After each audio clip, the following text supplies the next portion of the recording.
안녕하세요. 저는 50대 후반의 여성입니다. 막상 사연을 보내려고 하니 심정이 정말 막막하네요. 이 사연의 이야기를 어디서부터 어떻게 해야 할지 모르겠습니다.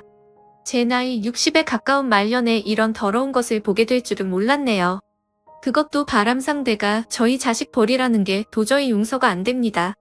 저와 남편은 저희 나이대 사람들이 다 그렇듯 부모님의 소개로 만났어요. 모두 다 가난했던 시기에 저희 역시 평범하게 가난했던 저희 부부는 그렇게 선으로 만나 연애를 얼마 안 하고 금방 결혼하게 되었죠. 남편이 저랑 결혼하고 나서 시작을 하게 된 건 음식 장사였습니다. 그때는 참 먹고 사느라고 정신이 없었습니다. 먹는 장사가 남는 장사라고 하여 시작했던 음식 장사는 정말 치가 떨렸네요. 매일같이 새벽에 일찍 일어나서 시장을 봐오고 하루 반나절을 장사 준비로 보내며 늦은 밤에 달이 뜰 때까지 매일 요리와 설거지를 하다 보면 하루가 훌쩍 갔습니다. 그렇게 꼬박 3년을 단 하루로 쉬어보지 않고 일만 했었네요. 그래도 저희 부부는 나름 손맛이 괜찮았기에 저희 만두 가게에는 매일같이 손님들이 몰려왔었습니다. 그러던 무렵 남편은 언제까지 이렇게 장사만 할 수도 없다고, 우리가 아이도 가지고 하려면 시간을 가져야 되고 만두는 피하고 속까지 만드는 공정 절차가 너무 오래 걸린다며 만두 가게가 아닌 새로운 가게를 하자고 하더군요. 지금은 널리고 널렸지만 그때에는 저희 가게가 거의 최초로 열게 된 경양식 돈가스 집이었습니다. 그때부터 저희 부부가 엄청나게 돈을 모을 수 있었던 계기가 되었습니다. 남편은 그 당시에도 적지 않은 돈인 100만 원을 주고 돈가스 제조법을 배웠고, 그때부터 저희는 자그마한 돈가스 가게를 운영하였는데 완전 대박 터지고 난리가 났었죠. 그리고 만두 가게 하던 때와 다르게 시간도 많이 남고 여유가 있었기에 저희 부부는 음식 장사한 지 3년 만에 처음으로 사람답게 쉬면서 일을 할 수 있었어요. 그렇게 아이도 가지게 되면서 가게에 일하는 사람들도 늘려나갔고 더불어 시장에서 유명한 맛집이 되었습니다.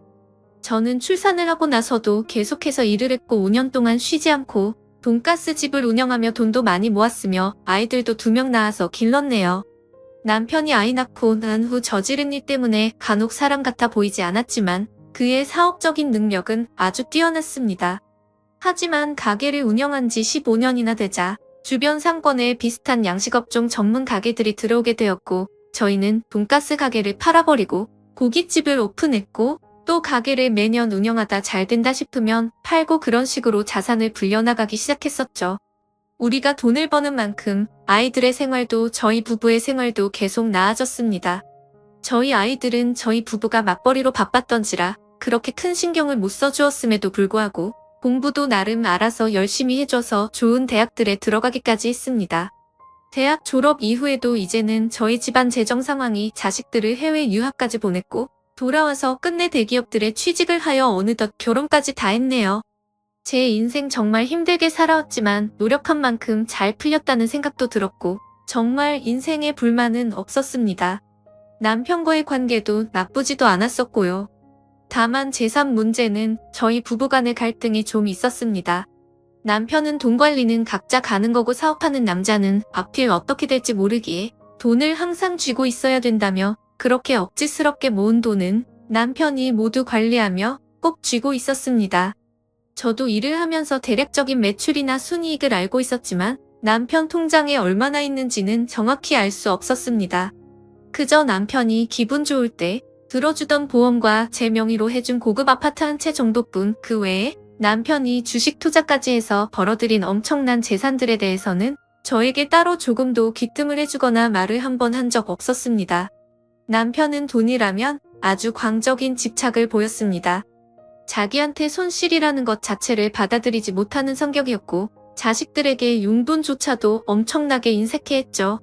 남편은 자기 어렸을 적 너무 가난하고 없이 살던 사람이라 그런 건가 싶을 정도였고 돈만큼이나 음식 먹을 것에 대한 욕심이 강해서 자식들이랑 식사를 할 때 어린 자식들이 고기 반찬 먹고 싶어 할 때도 본인이 다 먹어버릴 때가 대부분이었죠.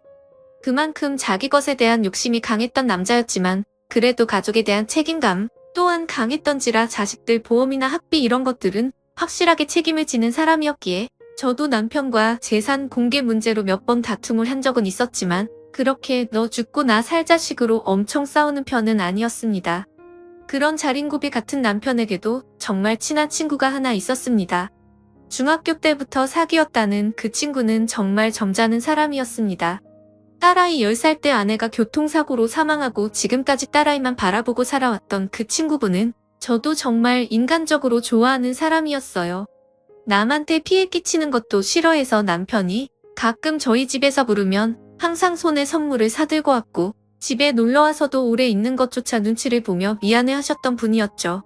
또한 그 친구는 어렸을 적에 공부를 열심히 해서 판검사가 되고 싶어 했으나 실패하여 법무사를 하신다는 그분은 본인이 열심히 살아온 것에 비해 항상 경제적으로 어렵다고 들었습니다. 남편은 그런 친구분을 항상 막대하며 오라가라 시키고 마치 자기 부하처럼 말하곤 했었죠. 한 번은 저랑 다툼이 있었던 날이면 그 친구분 집에 가서 잠을 자고 오기도 하고 그랬었습니다. 근데 어느 날인가부터인가 남편이 그 집에 매일같이 가는 겁니다.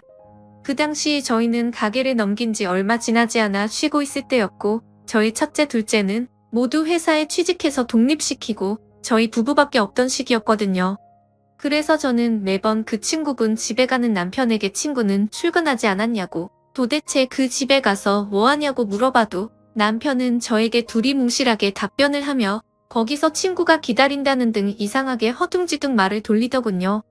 하지만 남편이 그 이상한 행동의 원인을 드디어 알게 되었습니다. 어느 날 남편 친구가 저희 집에 와서 세상이 다 무너진 표정으로 저에게 말을 하는 겁니다. 제가 재수 씨한테 무슨 말을 어떻게 해야 할지 모르겠네요. 그리고 남편의 친구가 한 말은 정말 충격적이었습니다.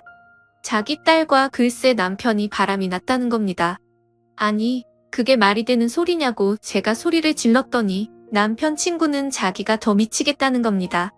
남편과 평소에 농담 삼아 저희 아들 둘 중에 괜찮은 놈 고르라고 자기 딸이랑 결혼시키겠다며 농담하던 남편이 이렇게 남편 친구 딸의 애인이었을지 상상도 못하겠다고 하는데 증거가 있냐니까 자기 집에 자주 찾아올 때 우연히 자기 딸과 함께 있는 걸 목격하고 말았답니다.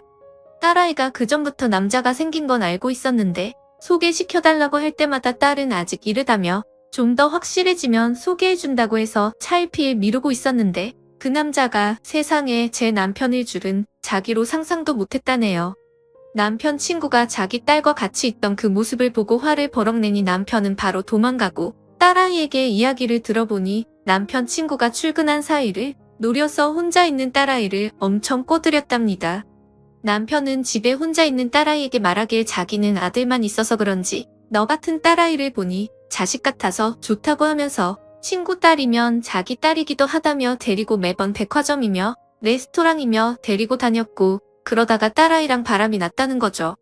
처음에 딸아이한테 잘해주는 모습에 진짜 꿈에도 이럴 거라고는 상상도 못했던 남편 친구는 그저 친구 딸이니까 잘해주는 줄만 알고 있었지. 이렇게 둘이 연인이 된 지 벌써 몇 달이 되었다는 겁니다. 이 무슨 말도 안 되는 소리인가요? 그 아이는 대체 뭐가 아쉬워서 자기 아빠 친구랑 바람이 난단 말입니까? 그리고는 남편 친구가 저에게 보여준 문자 내용은 정말 저를 기절하기 일보 직전까지 몰고 갔습니다. 장문의 글로 남편이 친구에게 보내놓은 문자가 너무 길어서 그냥 핵심만 말하면 우리는 정말 서로 진심으로 사랑하고 있고 결혼까지 생각하고 있다고 적혀있더군요. 저는 그럼 어떡할 거냐고 물으니 이혼할 거라는 대화까지 나누었다군요. 그래서 남편 친구는 도저히 혼자서 이건 감당이 안 돼서 저는 알고 있는 내용인지 의논하려고 저를 찾아왔다는 겁니다. 저는 순간 다리가 풀리고 넋이 나간 저는 일단 남편과 대화해보고 말씀드리겠다고 말하고 돌려보냈고 저녁이 되어서야 쭈뼛쭈뼛하며 들어온 남편에게 저는 보자마자 남편의 얼굴을 때렸더니 저한테 성질을 내며 밀쳐내더군요. 저는 남편에게 대체 어쩌려고 그랬냐는 말에 사랑에 무슨 죄가 있냐는 헛소리를 하더군요. 제가 그래서 그 어린 것이 정말 당신 같은 늑다리를 좋아해서 그런 것 같냐고 아마도 돈에 넘어간 거 아니겠냐고 다른 사람도 아니고 당신 절친한 친구의 딸이라고 그 죄를 도대체 어떻게 갚을 거냐고 했더니 자기는 전부 다 감당할 수 있다네요. 정말 저렇게 말하는 남편이 꼴도 보기 싫었고 저는 그래서 남편에게 이혼할 거라니까 남편은 자기가 바라던 바라고 말하더군요. 그러면서 저한테 꺼낸 말이 3억을 줄 테니까 깔끔하게 합의 이혼하자는 겁니다. 어처구니가 없더군요. 당신 재산이 얼만데 겨우 그것 주냐고 하니까 그냥 이 돈 3억 원이랑 전에 제 명의로 해준 집이 있으니 그거 들고 가라네요. 저는 어이없는 소리 하지 말라고 무조건 재산 다 공개하고 보여주고 그중에 딱 찰나 반 내놓으라고 하니까 자기는 절대 그럴 수 없다며 노발대발했고 결국 그날로 남편과 이혼 소송까지 들어갔습니다.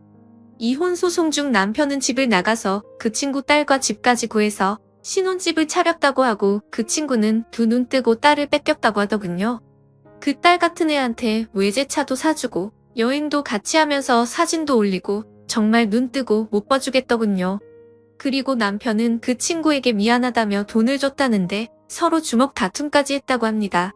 친구에서 장인 어른이라니 말이나 되는 일인가요? 그렇게 1년 반 동안 지겹도록 공방했고 결국 저희 부부는 이혼하게 되었습니다. 남편이 그동안 숨겨둔 재산은 진짜 어마어마하더군요. 장사만으로는 절대 못 벌었을 엄청난 돈을 벌어놨었습니다. 주식과 부동산으로 말이죠. 제가 50% 되는 재산을 법정 판결로 들고 가게 되자 본인이 주식 투자하고 부동산을 투자해서 늘려놓은 재산인데 이걸 왜 나눠주냐고 절대 못 준다고 욕하며 길길이 날뛰었지만 판결이 그러한데 남편이 벌 수 있겠나요? 그리고 그 1년 반 동안 그 자식 같은 여자애한테 임신까지 시켜놨습니다. 그 이후로 위자료 소송도 다 해서 그놈 재산에서 톡톡히 뺏어먹었네요. 저희 아이들도 아빠가 그런 인간인 줄 꿈에도 몰랐다며 저한테 아빠 다시는 안 보고 살겠다고 했고 결국 그 인간은 그나마 하나 있던 정말 친했던 친구까지 잃고 20년도 더 어린 아내랑 애까지 가지고 살고 있네요. 그 여자애는 남편이 죽기만을 기다리고 있겠죠. 저도 참 피해자지만 대체 그 여자의 아비인 남편 친구야말로 제일 불쌍합니다. 다음 사연입니다. 안녕하세요. 저는 60대 초반의 여성입니다. 저에게는 아들이 2명이 있습니다. 저의 첫째 아들은 어릴 때부터 참 효자였습니다. 아들을 처음 낳았을 때 저랑 남편은 조그마한 식료품 가게를 운영하고 있었어요. 저희 나이대에 고생 안 해본 사람이 어디 있겠냐마는 가정을 살려보겠다고 남편과 저는 최선을 다해서 살았었습니다. 아들이 초등학교 3학년에 들어갈 무렵부터 가정 형편이 조금은 나아지긴 했지만 그래도 억지 살며 아끼던 습관들이 버릇처럼 남아있어서 그런지 저랑 남편은 아들들의 학업에 필요한 건 이외에도 정말 돈을 거의 준 적조차 없었습니다. 또래들보다 훨씬 작은 용돈을 받고 살아가던 아들은 어느 날 집에 들어와 남편에게 차라리 우리 집이 가난했으면 좋겠다는 충격적인 말을 한 적이 있을 정도였습니다. 저랑 남편은 너무 놀라서 갑자기 도대체 왜 그러냐니까. 아들은 징징대며 말하기를 내 친구들 사이에서는 나를 보고 좋은 아파트에 사는 부자라고 말을 하는데 집은 둘째치고 실상 내 용돈은 맨날 걔네들보다 조금도 아니고 2배, 3배 적은데도 불구하고 집이 좋은데 산다는 이유 하나만으로 부자라고 말하며 친구들은 나보고 부자니까 돈 좀 더 쓰라고 이런 식으로 분위기가 자꾸 형성된다고 부모가 부자면 뭐하냐고 좋은 집에 살면 뭐하냐고 자기가 부자도 아닌데 항상 나는 친구들보다 거지같이 살고 오히려 부모가 부자라서 차별을 받는데 차라리 그냥 평범하거나 가난했으면 이런 차별은 안 받았을 텐데 너무 서럽다고 울분을 토하며 말을 했습니다. 저는 지금도 그렇게 말했던 아들이 가장 기억에 남네요. 그렇게 용돈 사건 이후로 아들과 타협했던 건 상금 형식으로 공부를 해서 성적을 어느 정도 올리고 달성하면 용돈을 더 올려주거나 필요했던 물건들을 사주던가 하기로 했죠. 저희도 자식을 키우는 입장에서는 부모로서 자식을 키우는 게 처음이었던지라 그런 부분에서는 어느 정도는 참으로 많이 서툴고 모자랐지만 아들은 나중에 성인이 되어서는 돌이켜보면 그런 나날들이 있었으니까 부모님 덕 때문에 이렇게 돈의 소중함을 알고 사는 것 같다고 말을 했습니다. 아들은 머리가 나쁘지 않은지 공부도 잘해요. 외고를 진학한 후에 명문대에 입학을 했습니다. 명문대에 입학한 아들은 그때부터 집안의 도움을 받지 않고 혼자 살아가겠다며 독립선언을 했고 그렇게 나가서 독립하여 아르바이트와 과외를 하며 살기 시작했고 저희는 그런 아들이 기특하여 오피스텔 전세와 학비까지는 저희가 책임지고 지원을 해줬습니다. 아들은 스스로 이런저런 아르바이트를 하더니 그동안 벌은 돈으로 외국에 나가서 이것저것 경험을 해보고 싶다며 미국까지 유학을 갔던 아들. 그런 아들은 1분 1초가 아깝다며 유학 가기 전에 동네 빵집을 찾아가더니 무보수로 빵 만드는 제 빵을 구경하고 싶다며 출국하기 3일 전까지 일을 하며 이런저런 일을 경험하기를 좋아하는 제 보물 같은 아들이었죠. 그렇게 시간이 흘러 유학을 다녀와서 아들은 졸업을 하자마자 다른 친구들은 대기업 취업을 위해 노력을 했는데 아들은 인턴을 해보더니 자신의 일은 이런 게 아니라 사업이라며 갑자기 사업을 준비했습니다. 혼자 투자자를 찾아다니고 그걸 기반으로 아이디어 사업을 하더니 돈을 벌기 시작하더군요. 그렇게 몇 년을 운영하다가 큰 회사의 벤처 사업을 팔고 또 사업을 새로 구사해서 만들고를 반복하던 아들이었어요. 사실 저희가 생각했던 아들은 안정적인 직장에 들어가 평범하게 살기를 바랐던 바람과는 달리 무엇인가 도전을 하고 성취하는 걸 너무나도 좋아했던 그런 아들은 결혼도 역시나 달랐습니다. 어느 날 갑자기 고아원 출신의 딸아이를 며느리로 삼고 싶다고 집에 데려온 거였죠. 그 전까지는 20살 이후로 아들은 뭐든지 알아서 척척하던 터라 저희는 그저 아들이 뭘 하든 믿어준다 했기에 부모된 마음에서 고아의 며느리는 진짜 차마 쉽게 허락이라는 말이 떨어지지가 않더군요. 며느리는 아들 회사의 격리라고 하더군요. 그것도 대학도 안 나온 고졸 출신이었습니다. 저희 남편은 더 난리가 나서 대체 네가 뭐가 부족해서 이러냐고 좋게 탄려도 받지만 아들은 오히려 처갓댁이 없으니까 신경 안 써도 되고 돈이야 자기가 벌면 되고 며느리가 진짜 똑똑한 여자라며 돈도 없고 기회가 없어서 대학을 못 갔을 뿐이지 자기보다 똑똑하면 똑똑하지 정말 모자란 여자가 절대 아니라며 저희에게 엄청 강력하게 어필하며 이야기를 하더군요. 사실 아들이 명문대를 나와 한순간에 망할지도 모르는 사업을 하는데 아들의 성격은 자신의 뭔가에 꽂히면 절대적으로 그걸 꼭 해야 직성이 풀리는 스타일이라서 그런 아들의 눈빛을 보고는 사실상 결혼을 허락할 수밖에 없었습니다. 정말 그걸 막아섰다가는 아들이 정말 어디로 튈지 모른다는 불안감도 있었을 뿐더러 여태까지 아들이 선택을 해왔던 게 잘못된 적이 없었기 때문에 허락을 했었죠. 그렇게 저희는 마지못해 아들의 결혼식을 허락했고 아들과 며느리는 그렇게 결혼해서 살았습니다만 그 결혼 생활이 채 1년 반도 되지 못해서 아들은 급작스러운 교통사고를 당하고 맙니다.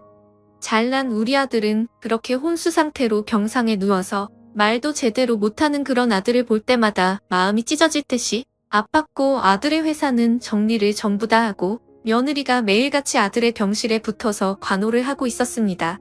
며느리는 남편 회사가 요즘 정말 중요한 시기였는데 아들이 저렇게 되어서 대부분의 중요한 일들이 진행되지 못하고 계약들이 연달아 취소되고 파괴가 되면서 위약금으로 돈을 다 내고 나니까 사실상 현재 집에 돈이 남는 게 없다고 하더군요. 병실에 들릴 때면 아들을 간병하는 며느리의 뒷모습과 저희 아들이 누워있는 모습에 차마 발길이 가지 않더군요. 그저 며느리도 자신이 돌볼 테니 너무 걱정하지 말라며 항상 아들 옆에서 떨어지지 않던 며느리. 그런 며느리의 모습을 멍하니 지켜보던 제 남편은 병원에 나와서 저에게 따로 말하기를 너무 슬프고 안타까운 일이지만 우리 첫째 아들의 운명을 받아들이고 앞으로 우리가 도와줄 수 있는 것은 옆에서 그저 지켜주는 것뿐이라고 앞으로 둘째 아들에게 관심을 쏟으면 좋겠다고 말을 했었죠. 그 이후로 첫째 아들의 병원 병실에 제가 갈 때마다 며느리는 불편해하며 앉아있지도 못하길래 최대한 가는 횟수를 조절하며 안 그래도 힘들어하는 며느리에게 부담을 안 주려고 했습니다. 그리고 생활이라도 넉넉하게 하라고 집에서 제 남편이 병원비와 생활비를 넉넉하게 보내줬어요. 그렇게 5년이라는 시간이 흐르게 되었습니다. 저희 둘째 아들도 그 시간 동안 결혼을 하게 되었고 손자까지 낳게 되자 집안의 시선은 아무래도 첫째 아들에게 보다 둘째 아들에게 쏠렸었죠. 사실 그러면 안 되지만 그 잘난 우리 첫째 아들의 모습을 보는 것조차 저희 집 사람들한테는 없지 않아 참 곤욕이었습니다. 둘째는 미국에서 병원 생활을 하며 그곳에 있는 재미교포의 여자와 결혼했기 때문에 저희는 손자를 볼 겸해서 미국에 2달쯤 가 있었죠. 문제는 그때 터졌습니다. 갑자기 첫째 아들이 입원해 있는 병원에서 연락이 와서는 병원비가 너무 밀렸으니까 병원에 당장 오셔서 수납을 해달라는 연락이 온 거죠. 보호자로 며느리가 있을 텐데 도대체 어떻게 된 건가 알고 봤더니 며느리가 병원에 안 온 지 글쎄 2달이나 되었다고 합니다. 그동안 간병인이 간간히 오다가 이제는 간병인까지 안 와서 저희에게 연락이 온 것이었죠. 부랴부랴 한국으로 돌아온 저희는 병원으로 바로 갔고 며느리는 아무리 연락을 해도 받지도 않았습니다. 아들의 병원비까지 들고 사라진 며느리를 찾기 위해 저희는 백방으로 수소문을 시작하였고 결국 며느리를 찾아서 만나게 됩니다. 며느리는 착잡한 얼굴로 저희를 만나더니 자신은 정말 남편에게 할 도리를 다했다며 이제는 자신의 인생을 찾고 싶다고 말하더군요. 갑작스러운 며느리의 청천벽력 같은 말에 저희 부부는 잠시 아무 말도 못한 채로 빤히 쳐다보고 있자 며느리의 이어지는 말에 또 한 번 충격을 먹었습니다. 며느리가 글쎄 임신을 했답니다. 벌써 5개월 되었다고 해요. 지난 3개월 동안 제가 봤을 땐 배가 불러오지도 않았는데 그럼 도대체 뱃속의 아이는 누구의 아이냐고 하니까 죄송하다며 사실은 자기도 사랑하는 사람이 생겼고 남편이 아닌 그 사람이랑 새롭게 다시 시작하고 싶다고 하더군요. 그래서 저는 며느리에게 내 남편 아직 버젓이 살아있고 너의 남편의 생명 이어갈 돈으로 바람 피운 거냐고 말하니 며느리는 표독스러운 얼굴로 저희를 지그시 쳐다보며 그 5년 동안 헌신한 거면 이 정도는 챙겨가야 되지 않겠냐고. 어차피 어머니 아버님도 아들 내팽겨치고 2달을 해외 나가서 놀다 왔으면 이제는 당신들이 자식을 돌보라고 당당하게 말하는 모습에 저희 부부는 할 말을 잃고 말았습니다. 처음 아들의 사고가 터졌을 때 저희 부부가 아니란 마음으로 우리보다 며느리를 생각해서 사건과 돈 부분을 제대로 안 알아봤었는데 이번 며느리의 임신으로 며느리의 행적을 알아보게 된 저희는 충격을 금치 못했습니다. 며느리의 행적을 조사하던 중에 이상한 점들이 꽤나 있었습니다. 먼저 저희 아들이 교통사고부터 이상했습니다. 며느리가 여행을 가자고 해서 갔고 그곳에서 며느리만 멀쩡한 상태로 돌아왔고 아들만 교통사고가 나서 식물인간이 되었다는 것까지는 이해했지만 그러자마자 마치 기다렸다는 듯이 바로 모든 재산을 며느리가 관리하는 것부터 그리고 며느리가 말한 것과 달리 아들의 회사 위약금 같은 건 존재하지도 않았고 아들 명의의 거액의 돈이 며느리의 통장으로 들어간 부분들이 밝혀졌습니다. 그리고 저희 부부가 고생하는 며느리를 위해서 병원비와 생활비로 넉넉히 준 부분도 며느리가 돈을 싹 다 챙겼다군요. 그러나 심증과 의심만 있을 뿐 정확한 증거가 없고 이미 5년이나 지난 사건을 다시 찾아내서 증명하기란 너무나도 어려웠습니다. 그저 저희가 할 수 있는 것은 아들의 후견인을 저희 부부로 바꾸고 며느리가 들고 간 재산 중에 일부라도 되찾아오는 수밖에 없었어요. 그렇게 그 이후로는 법정 공방 끝에 며느리의 외도와 임신 그리고 기타 행위들로 인해 며느리가 저희 아들을 일부러 저렇게 만들었다까지는 밝혀내지 못했지만 후견인을 저희 부부로 바꾸게 되었고 이혼 청구 소송을 넣었습니다. 며느리는 식물인간 남편이 자신이 외도하고 다른 남자 아이를 낳았다고 해도 이혼 의사가 있는지 없는지도 모르는데 어떻게 이혼해서 재산 분할을 하느냐고 주장을 했지만 법원은 다행히 저희 편을 들어주었습니다. 며느리의 외도와 다른 남자 사이에 자식을 낳은 것은 부부로서 의무를 저버리고 혼인관계를 파탄으로 만든 것은 인정되었기에 법원은 이혼을 받아들여 주었습니다. 그러나 아무리 보아도 저는 아들의 사고와 관련되어 며느리의 책임이 무조건 존재할 것만 같았습니다.